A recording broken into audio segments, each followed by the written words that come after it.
The Middle East is once again on fire. Explosions echo near Israel's border as Arab forces unleash a massive assault on U.S.-backed troops aligned with Israel. Drones slice through the night sky. Precision missiles strike fortified positions. And the entire region trembles under the weight of a new conflict that could spiral out of control. Intelligence reports confirm coordinated attacks across multiple fronts, signaling that this isn't an isolated clash but a calculated power move. The world watches in fear as alliances are tested and enemies close in. Welcome back to my channel. This sudden escalation has drawn global attention.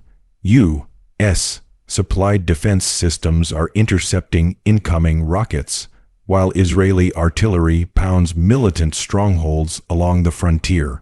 Satellite images reveal destroyed convoys and advancing armored units. Arab coalitions, emboldened by shifting power dynamics, are now testing the limits of U.S. influence in the region. Behind the scenes, advanced electronic warfare and drone jamming systems are being deployed, turning the skies into a battlefield of unseen combat. Military analysts warn that one wrong move could drag more nations into this rapidly evolving conflict. As the smoke thickens, the question remains, is this the beginning of a broader regional war? Defense experts believe this could reshape the military balance across the Middle East.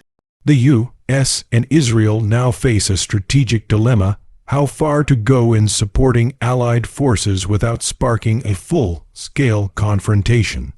Every missile launched, every drone strike, pushes the region closer to a dangerous tipping point. The echoes of this battle may soon redefine alliances, redraw borders, and determine the next chapter of global power struggles.